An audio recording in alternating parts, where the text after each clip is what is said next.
Ce programme est financé par les amis et partenaires du ministère de Joyce Meyer. J'ai écrit un livre sur l'espérance et sur combien il est important d'avoir la perspective de Dieu sur les choses dans notre vie, c'est-à-dire de regarder les situations dans notre vie comme Dieu les voit et non seulement comme nous les voyons ou comme d'autres personnes les voient. Parfois, nous avons un problème et nous pensons que c'est la pire chose dans le monde qui puisse nous arriver. Mais vu de la perspective de Dieu, il planifie de prendre ça et faire quelque chose de vraiment bon dans nos vies. Récemment, un de nos employés a partagé qu'il avait besoin de faire beaucoup de réparations dans les parties de sa maison. Il avait plusieurs enfants à la maison, 2 chiens, et il avait besoin de tout, du toit à la chaudière. Et il n'avait pas l'argent pour faire ces réparations, il ne savait pas quoi faire, et donc il s'est tourné vers Dieu et a dit « Je ne sais pas comment faire ça, mais je te fais confiance ». Quelque temps plus tard, ils ont eu un incendie de maison, et ça n'a pas détruit toute la maison, mais ça a fait beaucoup de dégâts. Bien, waouh, c'est un problème énorme. Mais il a dit que sa femme répétait encore et encore « Tout va s'arranger, ce sont juste des choses ». Et elle redisait « Ce ne sont que des choses, tout va s'arranger ». Bien, à long terme, il s'est avéré que l'argent qu'ils ont reçu de la compagnie d'assurance n'a pas réparé seulement les dégâts, mais a permis de réparer toutes les choses qui avaient besoin d'être arrangées. Mais il y avait une petite somme qui leur était restée. Eh bien, ils sont restés positifs au milieu de cette situation dévastante, mais combien de personnes passent par quelque chose comme ça? Et ils pensent c'est juste la fin du monde et rien ne va jamais plus marcher. Mais si nous restons positifs et pleins d'espérance, nous pouvons attirer le pouvoir miraculeux de Dieu dans notre vie et il n'y a aucune situation que Dieu ne peut pas prendre et changer si nous coopérons avec ses principes. Donc, tout ce qui paraît être un vrai problème pour vous aujourd'hui, pourquoi ne pas vous arrêter et penser pour 1 minute? Comment est-ce que Dieu voit cette situation?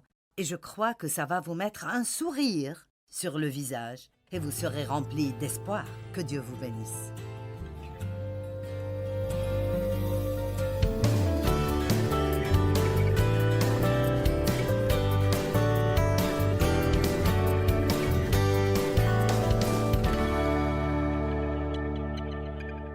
Je vais commencer avec une petite histoire qui, je pense, est bonne. Il y avait 2 jumeaux identiques et ils se ressemblaient en tout, sauf une chose.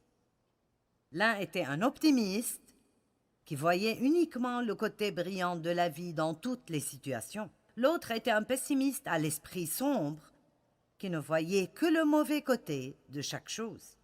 Les parents étaient préoccupés par l'extrémisme qu'ils montraient de l'optimisme et du pessimisme, et ils les ont donc pris chez un médecin. Et le médecin a suggéré un plan. Pour leur anniversaire prochain, donner aux pessimistes un nouveau vélo brillant, mais ne donner à l'optimiste qu'un tas de fumier.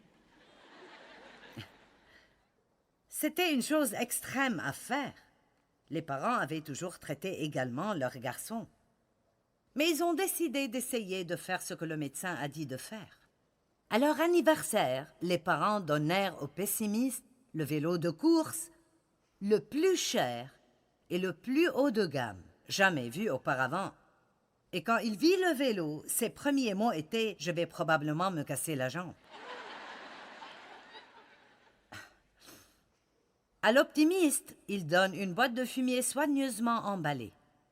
Il l'a ouverte, l'a regardée pour un moment, puis a couru dehors en criant « Vous ne pouvez pas me duper! Là où il y a beaucoup de fumier, il y a un pony! »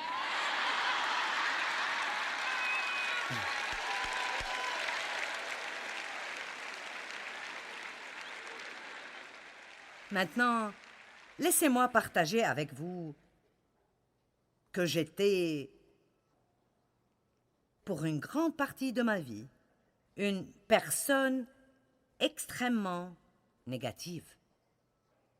Je voyais ce qui était mauvais avec tout. Et j'avais été vraiment blessée dans ma vie.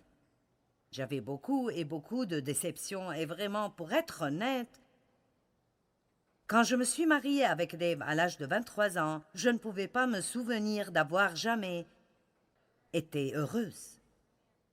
Et c'est triste quand quelqu'un grandit comme ça parce que parfois, quand vous commencez, détermine comment vous terminez si vous ne laissez pas Christ interrompre la pagaille dans votre vie et vous donner un nouveau commencement.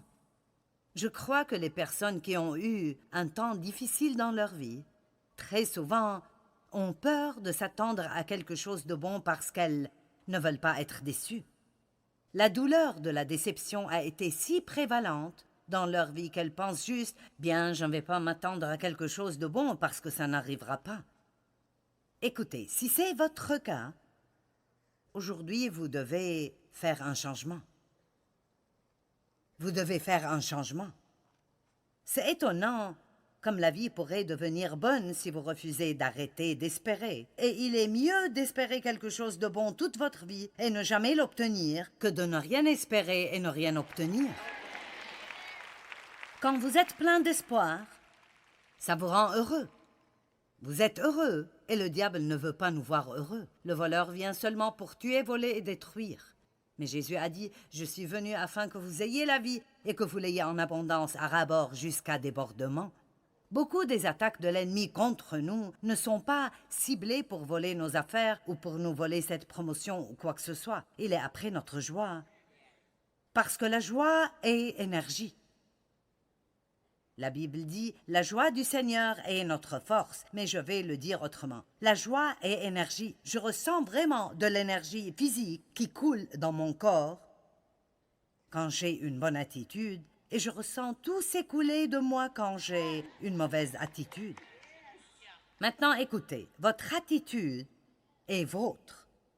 Et personne ne peut faire que vous en ayez une bonne si vous ne le voulez pas. Et personne ne peut vous faire en avoir une mauvaise si vous ne le voulez pas.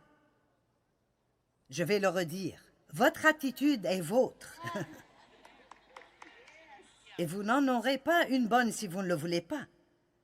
Il n'y a pas suffisamment de bonnes choses qui pourraient arriver à une personne négative pour les garder heureux. Et personne ne peut faire que vous ayez une mauvaise attitude si vous ne le voulez pas. Nous pensons que parce que les circonstances ont été mauvaises dans notre vie, nous devons avoir une mauvaise attitude. C'est la façon naturelle de penser. Mais vous n'avez pas à faire ça en tant que croyant en Christ, parce qu'il vous donne quelque chose à l'intérieur de vous qui est plus grand que tout ce qui est à l'extérieur. Plus grand est celui qui est en moi que celui qui est dans le monde. Et la Bible nous enseigne qu'au milieu de tout genre de tribulations, nous devons prendre courage et faire cela intentionnellement. Amen. Certains d'entre vous ont eu une année vraiment difficile. Certains d'entre vous ont eu 5 ans difficiles. Certains d'entre vous ont eu une vie difficile. Mais je veux vous dire que vous ne pouvez pas aider le diable à détruire votre vie en vous décourageant, en ayant une pensée négative, en devenant pessimiste et en refusant de croire que n'importe quoi de bien va arriver. Nous obtenons ce que nous croyons, qu'il en soit pour vous selon votre croyance. Je préfère croire pour beaucoup et en obtenir la moitié que de ne croire pour rien et l'avoir en entier.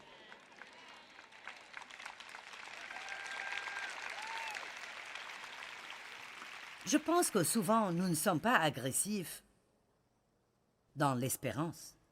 Nous attendons de voir ce qui va se passer. Eh bien, j'espère que la réunion sera bonne ce week-end. Vous savez, ce n'est pas l'espérance biblique. Elle n'est absolument pas différente du désir. L'espérance biblique est une parente très proche de la foi. Ils ont espéré dans la foi. La foi vous pousse à croire que de bonnes choses vont arriver. Vous croyez dans les promesses de Dieu. Vous attendez. En fait, la définition de l'espérance est une attente confiante et joyeuse que quelque chose de bon va arriver. J'aime ça.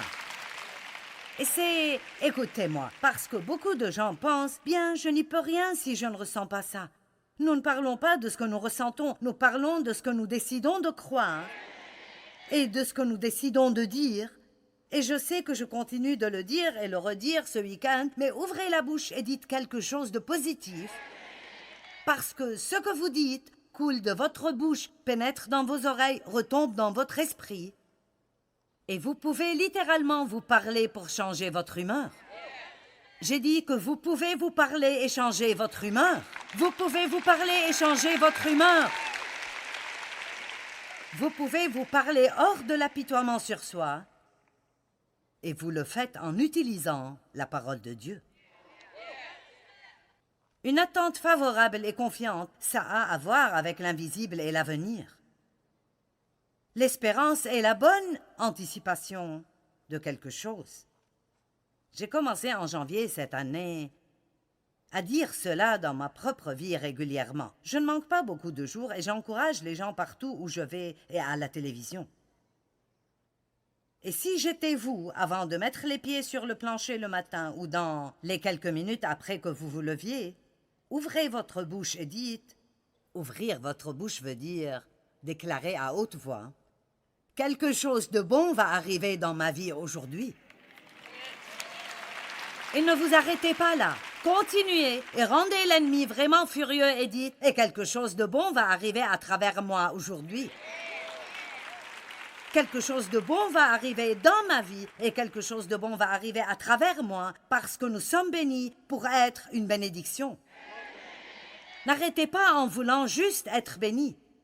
Nous devons être une bénédiction. Dieu a dit à Abraham, je te bénirai et je ferai de toi une bénédiction et je t'utiliserai pour faire le bien aux autres. L'espérance est très simplement une attitude positive. La personne qui espère refuse absolument d'être négative de n'importe quelle façon. Bien qu'ils reconnaissent et traitent leurs problèmes, ils gardent l'espérance dans la pensée, l'attitude et la conversation jusqu'à arriver à la victoire. Ils gardent l'espérance dans la pensée, l'attitude et la conversation. Et la conversation.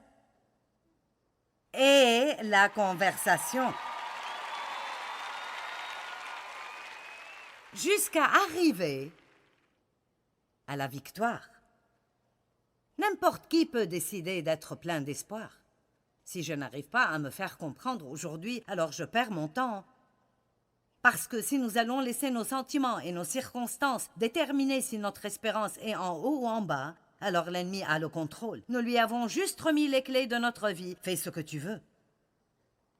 Mais chaque personne qui entend aujourd'hui ma voix, que ce soit à la télé ou à la radio ou à travers les médias sociaux, ou si vous êtes ici dans la salle, vous pouvez décider aujourd'hui d'être plein d'espoir.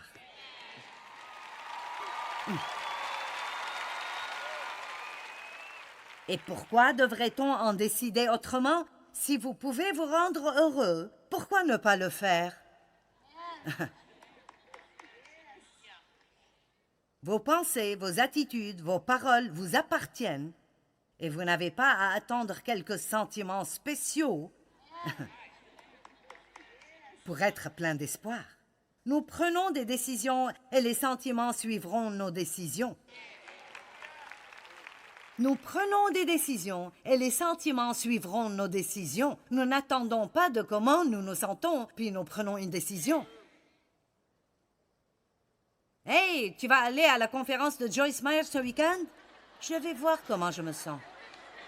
Cela veut dire que vous n'allez pas venir. Vous n'allez sûrement pas venir.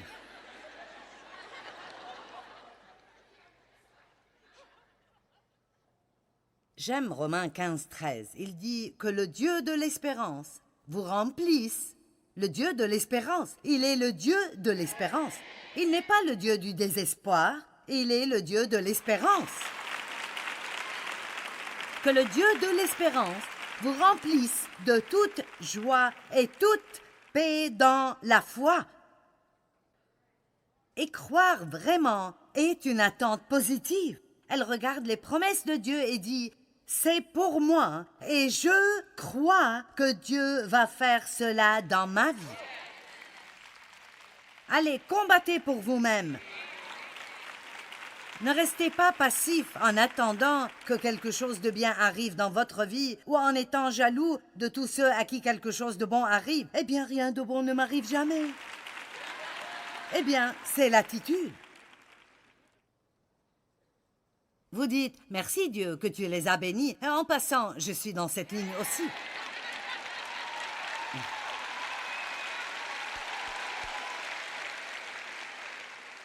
Dieu est l'auteur de l'espérance. Il n'y a pas d'espérance sans Dieu.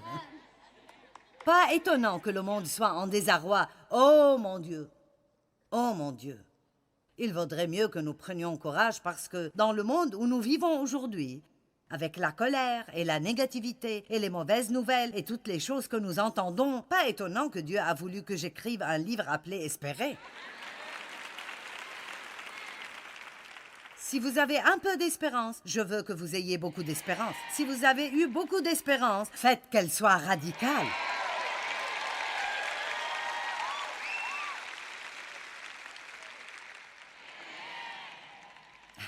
Merci. Le doute et la négativité volent l'espérance. Ils la bloquent. Quand vous ressentez le désespoir ou la déprime, vous avez besoin d'une résurrection de croyance et d'une attitude positive. Dites quelque chose de bon va m'arriver. Quelque chose de bon va arriver à travers moi. Je m'en fous si vous devez prendre une heure pleine et marcher autour de votre maison et dire et redire quelque chose de bon va m'arriver. Dieu est bon et quelque chose de bon va arriver dans ma vie. Si Dieu peut bénir n'importe qui, Dieu peut me bénir à moi. Quelque chose de bon va arriver dans ma vie. Amen.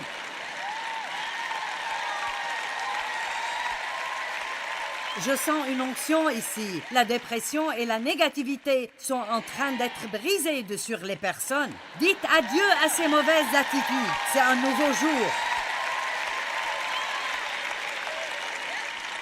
Bien, tu sais, Joyce, je me suis levée ce matin et je me sentais déprimée. Bien, je n'étais pas fraîche non plus.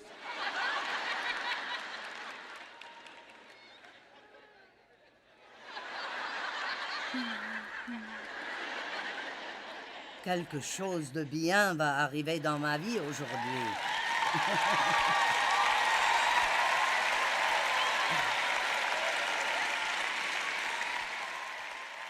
Je veux dire, mon Dieu, les matins sont difficiles parfois.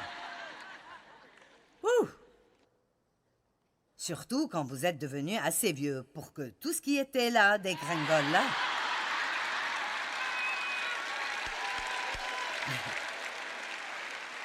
C'est fou! C'est comme si tout va en un seul paquet. C'est comme...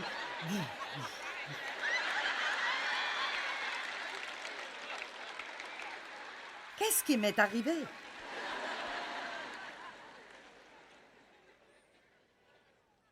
Bien que nous ne puissions pas empêcher que les sentiments négatifs arrivent, nous pouvons les refuser par de bonnes attitudes, des conversations et des actions. Proverbe 15, 15. Combattez pour vous-même. Combattez pour votre famille.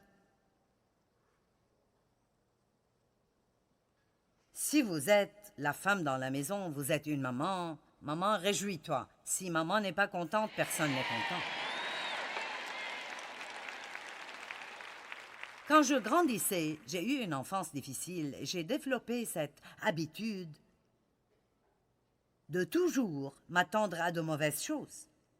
Je veux dire, quelqu'un sait de quoi je parle? Vous avez tellement de mauvaises choses dans votre vie que vous attendez de voir ce qu'est la prochaine chose, vous savez?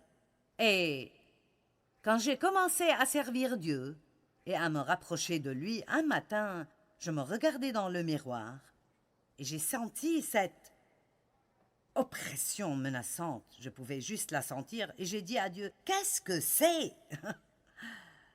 Et j'ai entendu dans mon esprit les mauvaises appréhensions et je ne savais pas ce que c'était.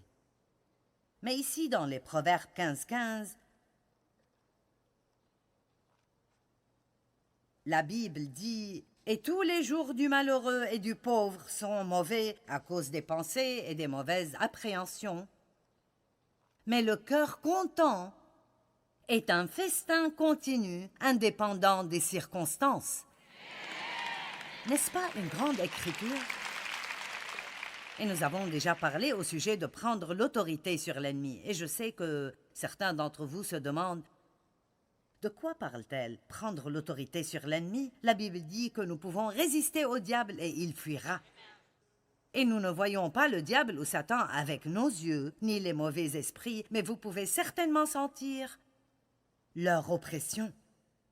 J'ai senti une telle liberté dans ce lieu ce week-end, et même Matt Redman et l'équipe de louanges, nous parlions de ça avant, et il a dit exactement la même chose. Bien, je peux dire qu'il y avait beaucoup de foi et de choses positives dans cet endroit cette fin de semaine. Je veux dire, comme nous adorions Dieu, il n'y avait pas d'esprit oppressif qui pouvait venir près de cet endroit. Amen. Et donc, quand vous ressentez l'oppression dans votre atmosphère comme ça, vous avez juste besoin de dire « Je résiste à l'ennemi dans le nom de Jésus. Je ne vais pas être déprimé, je ne vais pas être découragé. Je vais juste espérer Dieu et je crois que quelque chose de bon va arriver dans ma vie. Dieu est bon et il va être bon pour moi. » Zacharie 9:12. Oh mon Dieu, j'aime ça. Retournez à la forteresse de sécurité et de prospérité, prisonnier plein d'espérance. Oh mon Dieu.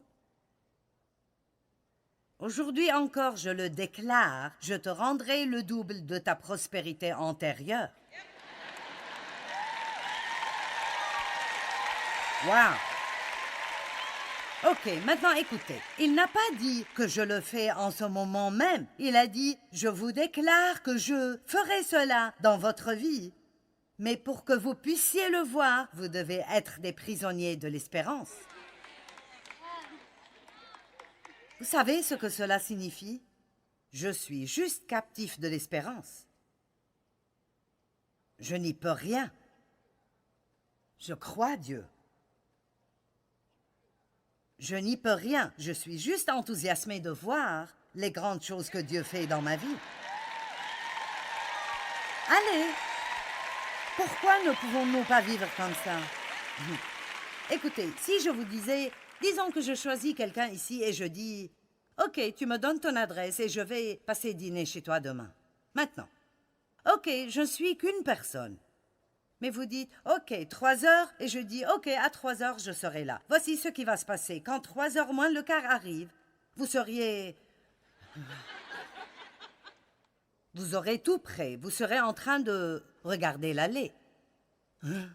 Vous sortirez sur la véranda pour voir. Si nous croyons suffisamment les gens pour les attendre dans l'expectative. Allez, je vous parle aujourd'hui. Vous voulez que Dieu se manifeste dans votre vie?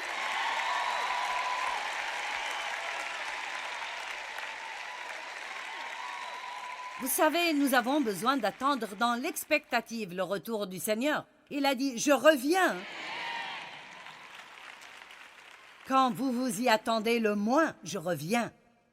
Vous savez, les premiers chrétiens, si vous lisez le Nouveau Testament, j'ai remarqué encore et encore qu'ils disaient constamment « Faites ceci parce que le Seigneur viendra bientôt. » J'ai même vu l'autre jour dans Philippiens, il les encourage, vivez généreusement parce que le Seigneur est proche. Je pense que nous devons penser un peu plus à l'éternité. Où est le problème si je n'ai pas tout ce que je veux quand je suis sur cette...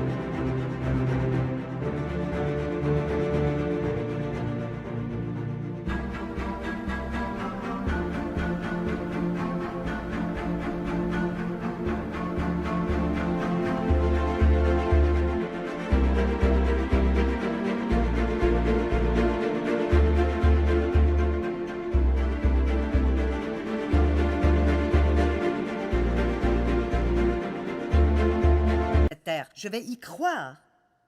Je vais m'y attendre.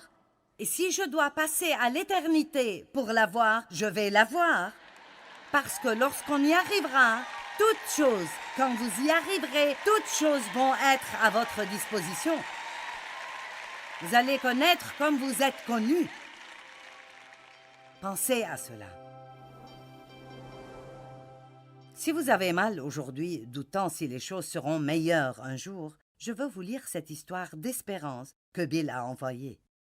Il a dit « Récemment, ma femme qui a 31 ans et la mère de nos 5 filles de moins de 8 ans a subi un arrêt cardiaque soudain pendant qu'elle achetait des affaires. 90% des personnes qui souffrent d'arrêt cardiaque de ce type meurent en l'espace de quelques minutes. Le temps que j'arrive à l'hôpital, elle était dans un coma et on m'a dit de faire les formalités. Le prêtre est arrivé et lui a donné la dernière onction. Ils l'ont mise dans un état d'hypothermie pour sauver ses organes. On m'a dit que les personnes dans le coma entendent ce que les gens leur disent. Et comme je ne savais plus quoi dire, je pensais « Elle écoute Joyce tous les jours, donc j'ai couru acheter le livre « Espérer » et le lui ai lu tandis qu'elle était dans ce coma. La sagesse dans ce livre m'a aidé à faire face aux secondes qui passaient. Quand j'ai arrêté de lire, Dieu est venu, elle a bougé les orteils, elle a ouvert les yeux contre toute attente. Je vais à l'hôpital pour la faire sortir maintenant. Vous m'avez aidé à réaliser combien notre Dieu est grand. Merci de nous donner cette espérance. Waouh, quelle histoire incroyable! Vous savez, quand vous osez espérer, les choses commenceront à changer dans votre vie. La foi augmente, la joie retourne et la paix règne.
khắp phương trời vẫn nhớ tới quê hương.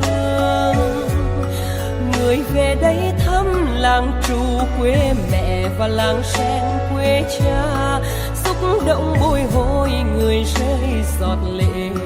Thương mái nhà tranh, thương đất mẹ nghèo, đi suốt cuộc đời mới được thăm.